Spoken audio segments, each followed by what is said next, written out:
welcome back to Fight Talk, where we talk combat sports. My name is Austin Holman, and we've got the UFC fights that you most want to see in 2025 today, an opportunity to name the top 10 fights that I hope to see this year. We didn't go too crazy. I know we've done it before where we've gone like the craziest fights we could see. This is just the realistic UFC fights that we need to see the most this year. Which ones are those?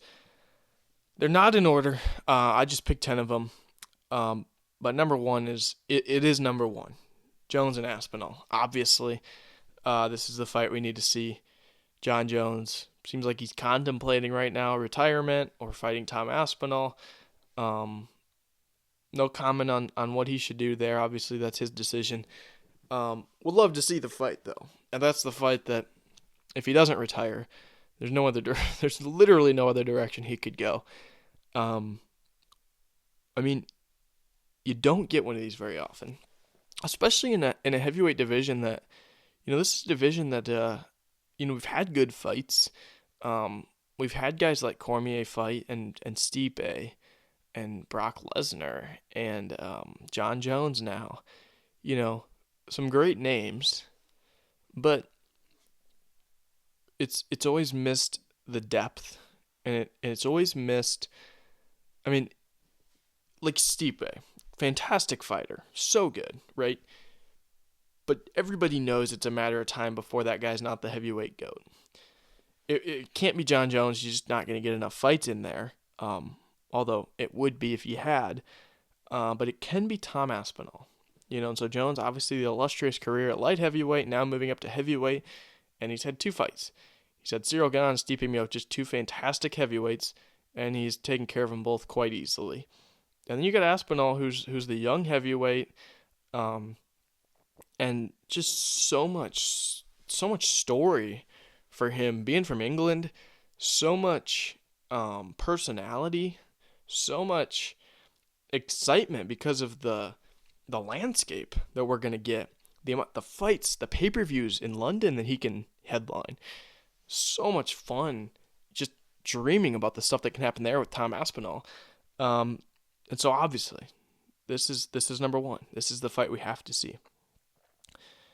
Number two, I said Dricus du Plessis and Khamzat Chimaev. This is just two big guys, two very strong guys, and it's not an all-time fight by any means, but it is an opportunity. If Dricus beats Strickland, it is an opportunity for Khamzat Chimaev to finally get that title shot after waiting and after dominating and after everyone just thinking like it's only a matter of time with this guy. He finally has an opportunity where he could get that shot.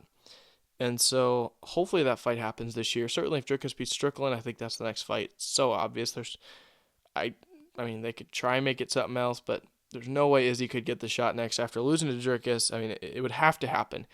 And stylistically, that fight's really interesting. I mean, Dricus is that awkward person, or the awkward fighting, stance, the way he gets in and out, and really gets in. I mean, the way he just dives into exchanges and punches, and the awkward angles, in which he comes in.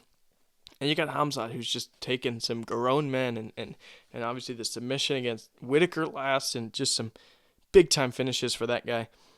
So Dricus Khamzat needs to happen, and it will, honestly. Number three, Kayla Harrison, Amanda Nunes. It's time for Amanda to come back, right? We've been waiting.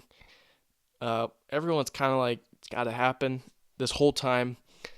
But really, I mean, if it wasn't for Kayla Harrison, there'd be really no reason to call for it, because we just wouldn't see, a reason.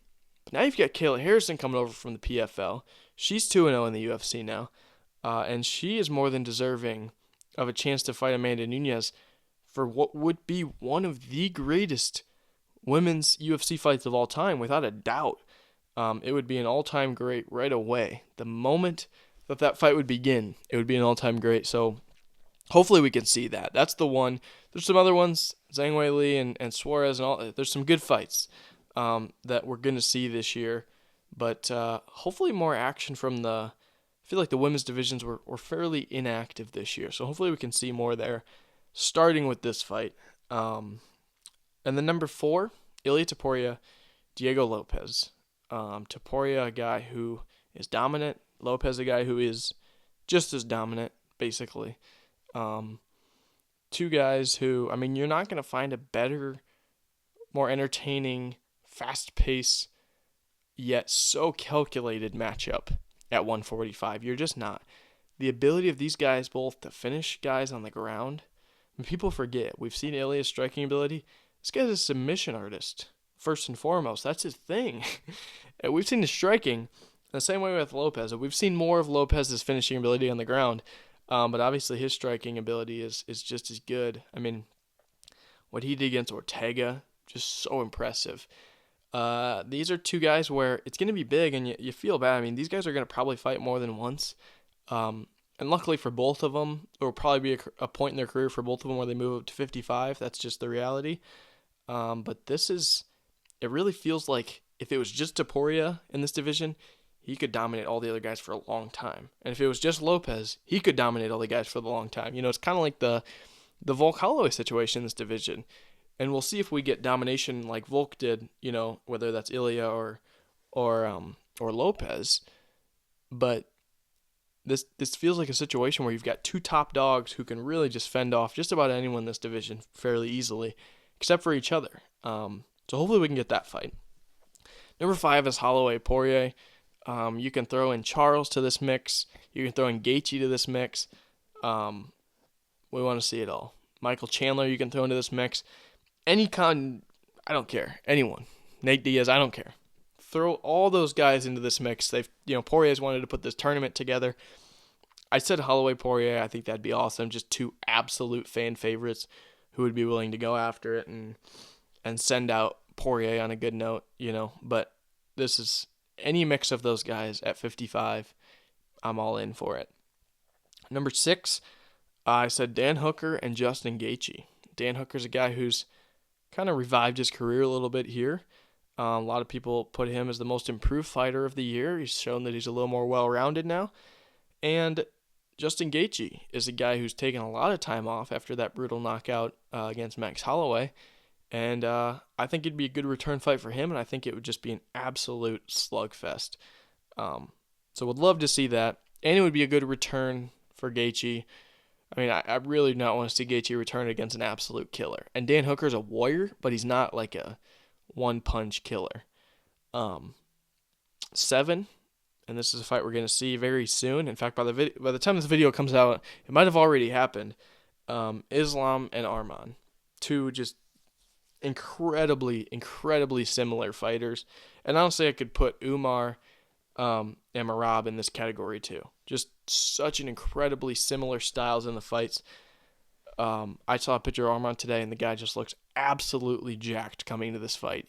We saw what he did against Charles, and we're going to get this fight in the fall. We're getting it now, but that one speaks for itself. Just, again, this mix of great wrestling and great striking is it's new to the UFC, honestly. When you look at guys like Islam, Arman, Ilia Topuria, for guys to be able to finish that well, for guys to be able to wrestle and dominate on the ground and then stand up and strike with anyone and be pound for pound some of the best strikers in the sport, especially for Ilia, it's insane. But do not sleep on Islam and Arman's ability to strike.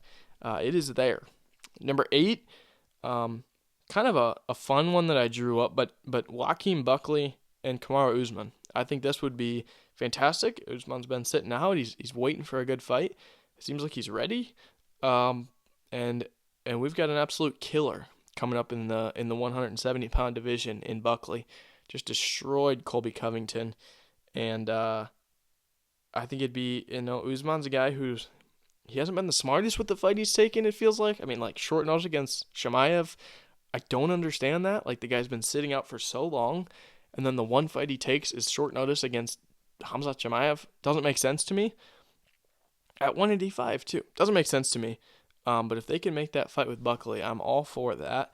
Whether that be at 70 or 85 or even catchweight, I just think that'd be awesome. Number 9, you guys might not like this one as much. Personally, I don't know. I just want to see it again. Sean Strickland and Adesanya.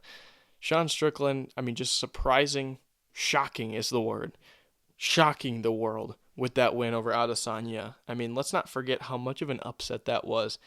And so I think the storyline either way is good. I think there'd be fantastic trash talk.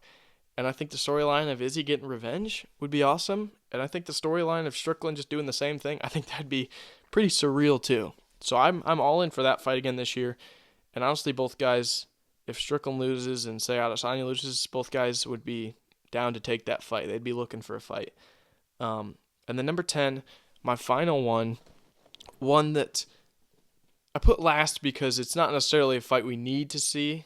I mean, it's a fight I really want to see, but it's not as realistic as the other ones. But Tom Aspinall and Alex Pereira.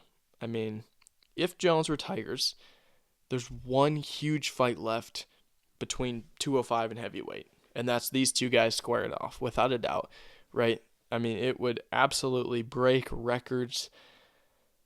And as good as, Ilya, there's three guys in the category right now of just pure domination in the sport to me. It's Ilya, Pereira, and Aspinall. Over their last couple fights, Aspinall has won in dominating fashion. Pereira, same way. You could argue not with his last fight, but he got hurt in training camp and all those things. And then Ilya, same way. And if you could get Pereira and Aspinall to square off at heavyweight, I mean, that would be so good. That would be the best fight of the year. It would be so awesome. So hopefully we see most of these fights. I think they're most realistic. Most of them just have to happen, honestly, if one thing or another goes our way as fans. But yeah, it was fun putting these together. And I'm excited to look back at the end of this year and look back and see what fights we did see, what fights we never saw coming but turned out to be really good. And you never know. Maybe we'll get, maybe this is the year something crazy will happen with a boxer coming over to UFC, or maybe we'll get the return of one of the Diaz brothers or Jorge Masvidal or something crazy and make a big fight that I wasn't expecting. We'll see. But hopefully we can see all 10 of these fights because they would be absolutely fantastic. But for now, I'm Austin Holm. Thanks for tuning in. This is Fight Talk.